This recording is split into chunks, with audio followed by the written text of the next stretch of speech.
প্রিয় দর্শকেরা, আপনারা চ্যানেলটি সাবস্ক্রাইব করে আমাদের সাথেই রয়েছেন, কিন্তু অনেকেই নোটিফিকেশন অন করেননি। দ্যাটস ওয়াই নতুন ভিডিও আপলোড করলে আপনাদের কাছে পৌঁছায় না। তাই আপনাদের প্রিয় চ্যানেলটির প্রতিটি ভিডিও সবার আগে পেতে এখনই সাবস্ক্রাইব করে নোটিফিকেশন অন করুন।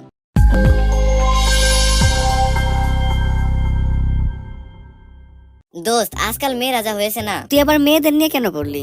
আর বলিস না, মেয়েরা এখন নিজেকে পরি মনে করে, তাই তাদের ফেসবুক অ্যাকাউন্টের নামের পাশে এঞ্জেল লিখে দেয়। ইচ্ছে করে সব মেয়েদের 10 তলার ছাদে নিয়ে ধাক্কা দিয়ে বলি, কেমন পরি হয়েছিস, এবার উড়ে দেখা। বন্ধু, জানিস গতকাল নারী দিবস উপলক্ষে মন্ত্রী বলেছেন বউকে মাঝে মাঝে প্রশংসা করতে হয়, এতে ভালোবাসা বেড়ে যায়। হ্যাঁ, একদম সত্যি কথা বলেছে। তাই তার কথা মতো বাড়ি এসে ভাত খাওয়ার সময় বউকে হাসি মুখে বললাম, কি যে ভালো হয়েছে আজকের খাবারটা, ঠিক যেন অমৃত। এমন খাবার কেই বা রান্না করতে পারে। আমার কথা শুনে বউ সন্তুষ্টি ভাব নিয়ে একটা মুচকি হাসি দিয়ে ভাতের পাতিল, তরকারির পাতিল আমার মাথায় ঢেলে দিল। তারপর বলল, 4 বছর ধরে রান্না করে খাওয়াচ্ছি, কোনোদিন তো হুহা শব্দ শুনলাম না, আজ পাশের বাড়ির ভাবির রান্না খেয়ে এত প্রশংসা। বজ্জাদের জন্য জীবনে কত কি না করলাম, এখন থাক তুই তোর পাশের বাড়ির ভাবিকে নিয়ে। তারপরে আমি মনে মনে বললাম, শালা মন্ত্রীকে যদি এখন হাতের কাছে পেতাম।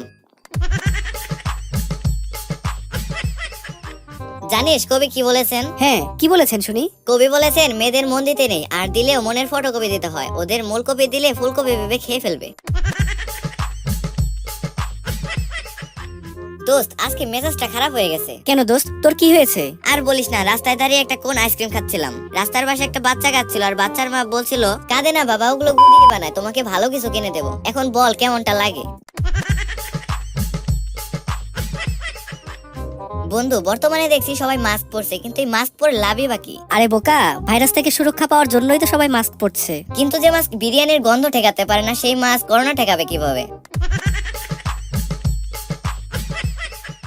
কিরে দোস্ত, তুই কি সারা জীবন সিঙ্গেলই থেকে যাবি? আমি সিঙ্গেল, এটা আমার দোষ না, দোষটা মেয়েদের, কারণ কেউ আমাকে পটাতে পারেনি।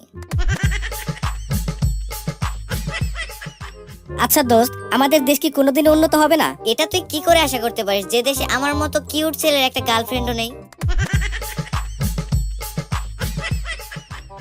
সিঙ্গেল হয়েও তোর এত প্রাউড ফিল করার কি আছে?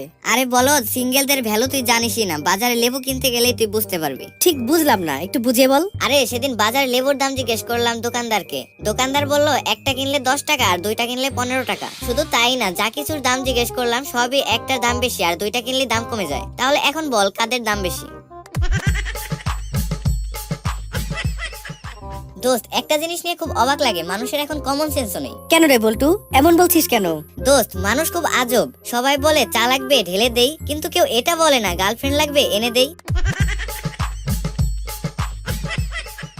দোস্ত, তুই তো জানিস আমি সকিনাকে কত লাভ করি, আর ওকেই বিয়ে করতে চাই। এজন্য কাল ওর মাকে বললাম, আন্টি সকিনাকে বিয়ে করতে চাই। কিন্তু ওর মা যা বললো, এটা শোনার জন্য আমি প্রস্তুত ছিলাম না। আরে বলছিস কি রে, ওর মা কি বললো? ওর মা বলল, বাবা ওর তো এখনো বিয়ের বয়স হয়নি, ও তো এখনো বিছানায় হিসু করে।